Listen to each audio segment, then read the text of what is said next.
Sebelum lanjut nonton, jangan lupa subscribe, like, komen di bawah ini. Cikidot.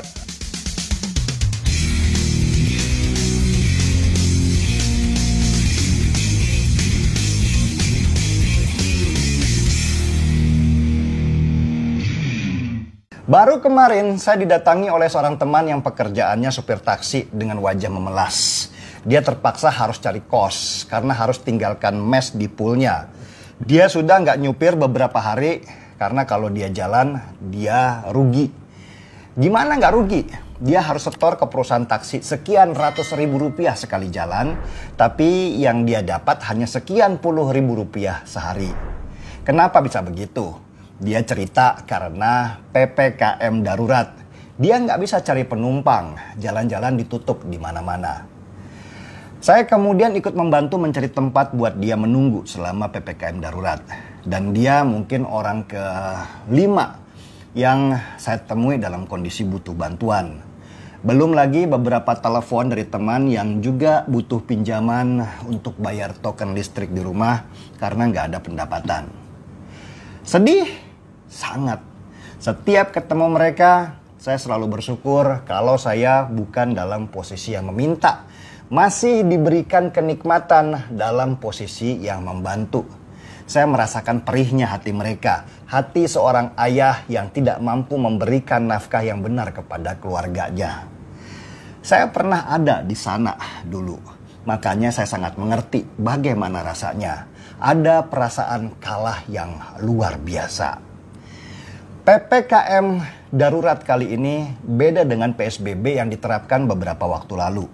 Waktu PSBB pertama dulu diterapkan, orang masih punyalah sedikit makanan. Sehingga ketika mereka dikurung oleh PSBB, mereka masih bisa mencari makan meski sedikit demi sedikit supaya jangan habis. Nah, di saat cadangan makanan mereka sudah mulai habis, alhamdulillah PSBB pun mulai dilonggarkan.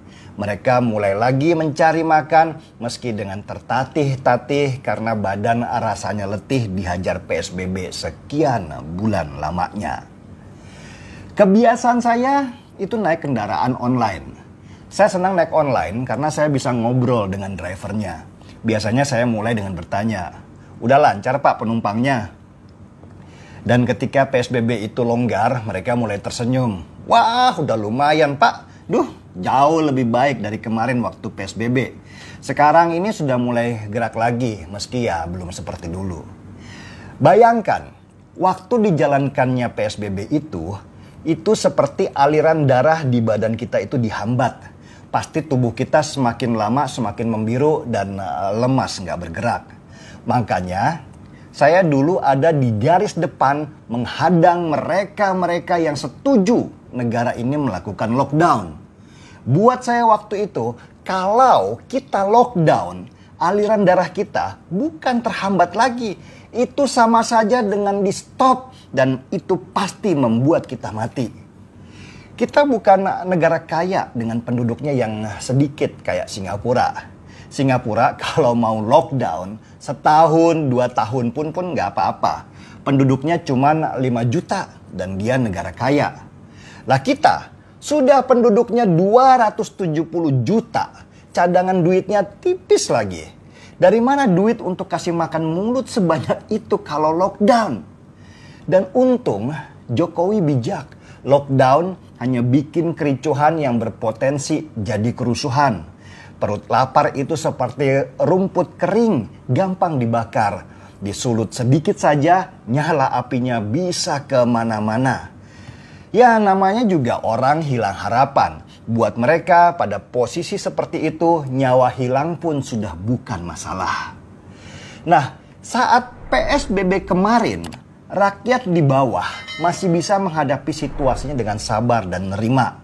Mereka percaya Jokowi bisa mengatasi situasi sulit ini dengan baik. Dan benar saja, dari hasil survei, mayoritas masyarakat Indonesia masih percaya kepada Jokowi dalam mengatasi pandemi ini. Tetapi beda ketika kita masuk fase kedua pembatasan ketat atau dikenal dengan nama PPKM darurat. ini sudah beda dengan PSBB dulu. PPKM darurat ini sebenarnya adalah lockdown halus yang namanya beda dengan dampak yang sama. Jalan-jalan utama ditutup sehingga teman saya yang supir taksi tadi nggak bisa cari uang. Sisa tenaga orang yang kemarin habis buat bertahan selama PSBB sudah nggak kuat lagi menghadapi PPKM darurat.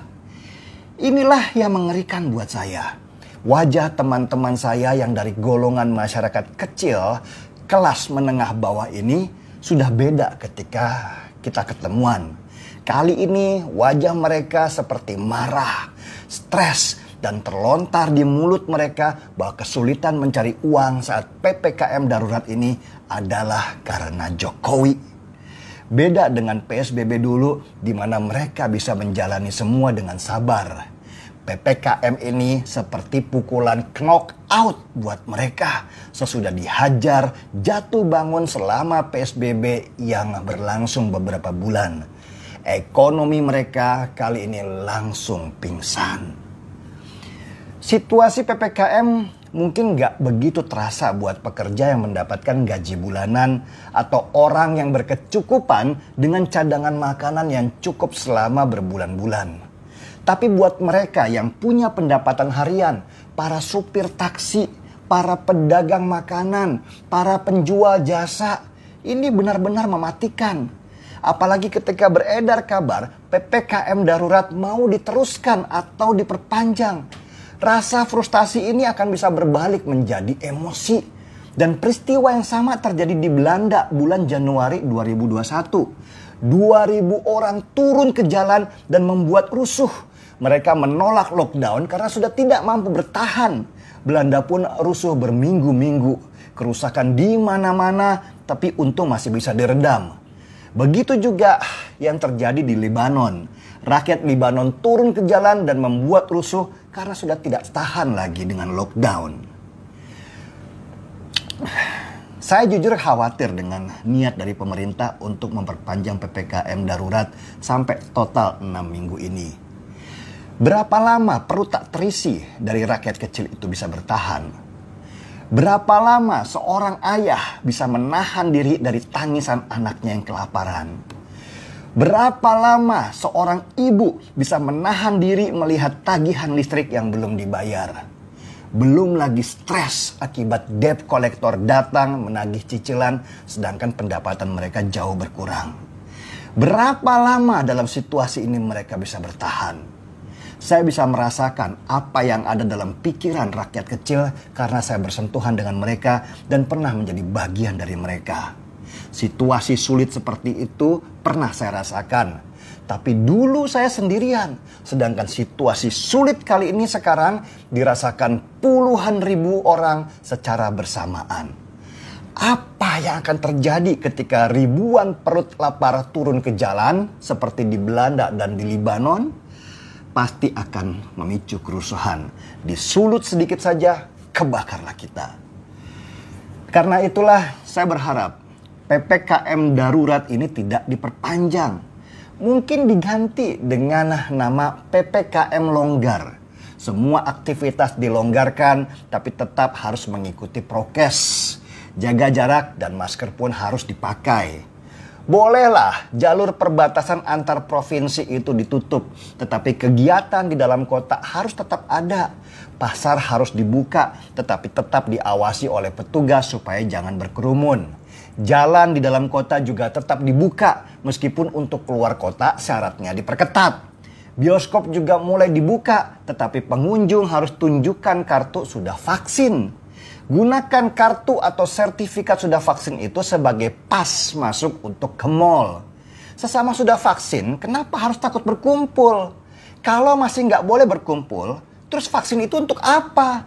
Coba lihat aja di kota-kota besar seperti Jakarta. Iya, kantor-kantor tutup. Iya, jalan raya juga tutup. Tapi lihat dong di pemukiman rakyat kecil, mereka tetap berkumpul meski mereka tidak mau divaksin. Lihat dong di tempat ibadah seperti di masjid-masjid, mereka tetap berkumpul, kadang tanpa masker dan juga belum divaksin. Lihatnya jangan cuma di jalan besar seperti Sudirman, Kuningan, dan jalan-jalan besar di Jakarta lainnya. Coba lihat pemukiman rakyat menengah bawah. Apakah PPKM darurat di sana itu efektif? Enggak sama sekali. Yang pasti ekonomi mereka lah yang kejepit. PPKM darurat itu bukan solusi. Lockdown juga bukan solusi. Solusi yang bagus adalah seimbang antara kesehatan dan ekonomi. Alirannya diatur supaya jangan ada salah satu keran yang tertutup dan mampet. Teknisnya silahkanlah orang pintar yang bicara. Jangan pedulikan orang-orang yang mengaku ahli, tapi bicara atas nama kepentingan mereka pribadi. Pemerintah harus tegas, kesehatan dan ekonomi itu harus sejalan. Semoga pemerintah kita mau mendengarkan suara rakyat kecil, bukan hanya rakyat kelas menengah atau kelas atas yang masih bisa bertahan lama karena pendapatan mereka bulanan dan besar. Rakyat kecil dengan pendapatan harian ini harus tetap hidup dan berjalan. Jangan pelan-pelan dimatikan. Dan semoga semua berjalan dengan tenang dan tidak ada hasutan yang membuat keadaan kita jadi berantakan. Saya seruput kopinya dulu.